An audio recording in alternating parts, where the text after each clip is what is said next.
हरे कृष्णा। कैसे हैं आप सभी? आई होप आप सभी बहुत अच्छे होंगे। तो आज हम बात करेंगे राधा कुंड का प्राकट्य दिवस। क्या आप जानते हैं राधा कुंड का प्राकट्य दिवस कैसे हुआ था? तो चलिए मैं बताती हूँ आपको इस वीडियो में। ये जो तिथि है, इसी दिन भगवान कृष्ण और राधा रानी ने एक लीला की थी गोवर्धन में। जैसे कि आप जानते हैं भगवान कृष्ण के कंस मामा कृष्ण के लिए नए नए गिफ्ट्स भेजते थे। उसमें से ही थे एक अरिष्टासुर जो भगवान कृष्ण को मारने के लिए आए थे एक बैल के रूप में। तो भगवान ने उनका वध किया, उसका वध कर दिया। तो सभी गोपियाँ कहती हैं कि तुमने एक गौ जाति के राक्षस का वध किया है। चाहे वो राक्षस था लेकिन था तो गौ प्रजाति का ना, और तुम्हें गौ हत्या का पाप लगेगा। तो भगवान कृष्ण ने कहा अच्छा ऐसी बात है तो फिर मैं सभी नदियों का आह्वान करके मैं स्नान कर लेता हूँ, तो मैं पाप से मुक्त हो जाऊंगा। भगवान ने एक कुंड बनाया, भगवान और भगवान के सखाओं ने मिलकर एक कुंड बनाया और उस कुंड में सारी नदियों का आह्वान करके उसमें उनको आह्वान किया और उस कुंड में सारी नदियाँ आ गईं और भगवान ने उसमें स्नान करके अपने आप को पवित्र कर लिया। अब भगवान कृष्ण चालाक तो बहुत थे, उन्होंने बाजी पलट दी। उन्होंने कहा कि तुमने एक राक्षस का पक्ष लिया है। सभी गोपियों को उन्होंने कहा कि तुमने राक्षस का पक्ष लिया है, इसी वजह से अब तुम्हें भी पाप लगेगा और तुम्हें भी इसी कुंड में स्नान करके अपने आप को पवित्र करना पड़ेगा। तो राधा रानी और गोपियाँ बोलती हैं अच्छा हम ऐसा नहीं करेंगे, हम अपना स्वयं का कुंड बनाएंगे।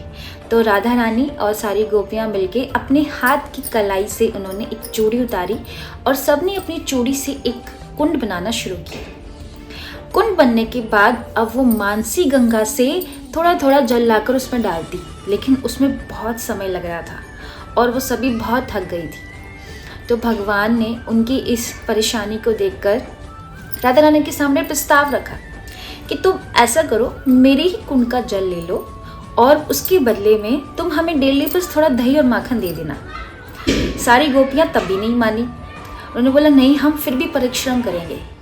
बहुत देर मेहनत करने के बाद जब वो थक गई तब उन्होंने भगवान कृष्ण की बात मान ली और भगवान कृष्ण ने सारी नदियाँ से प्रार्थना की और राधा कृष्ण के कुंड से राधा रानी के कुंड में जाने को बोला और सारी नदियाँ फिर से राधा कुंड में चली गई। ऐसे हुआ था राधा कुंड का प्राकट्य। ऐसा माना जाता है कि बहुला अष्टमी वाले दिन जो भी स्त्री जिनकी कोख नहीं भरी है, जिनको कोई बच्चा नहीं हो पाया है किसी भी कारणवश, अगर वो ये मनोकामना लेके राधा कुंड में इस दिन स्नान करती है तो उसकी कोख भर जाती है। ऐसा वरदान राधा रानी देती है। जैसे कि आप सब जानते हैं राधा रानी कितनी दयालु है, कितनी कृपा है। भगवान कृष्ण स्वयं उनकी रज के लिए, उनके दर्शन के लिए मौका ढूंढते हैं। तो पता ही होगा कि राधा रानी इस पूरे वर्ल्ड की क्वीन है। तो वो इतनी दयालु है, इतनी कृपामान है ना कि वो सब पर कृपा करती है।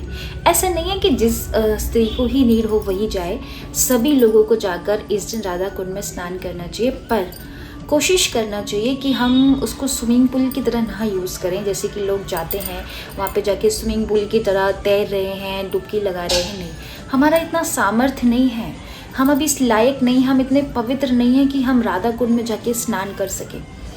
इसीलिए हमें कोशिश करनी चाहिए तो हम आचमन करें, या फिर जिनको ज़्यादा परेशानी है, जिनको नीड है, जो कोई मन्नत मांग रही हैं, वही जाकर सिर्फ स्नान करें। ये नहीं कि आप उस पर अपने वस्त्र भी धो रही हैं और आप उसमें अच्छे से तैर रही हैं, खेल रही हैं उसके अंदर, तो वो सब या खेल रहे हैं, या फिर जो पुरुष हैं वो भी खेल रहे हैं, तैर के जा रहे हैं, इंजॉय कर रहे हैं। नहीं, ऐसा नहीं करना है। उसको, वो एक पवित्र जल है, उसको, उसकी जो अहमियत है ना उसको हमें बना के रखनी है।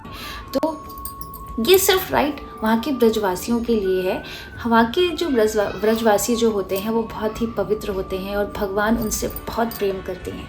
तो इसी वजह से ये सिर्फ राइट उन्हीं लोगों को है, ये हम जैसे पतित लोगों को नहीं है।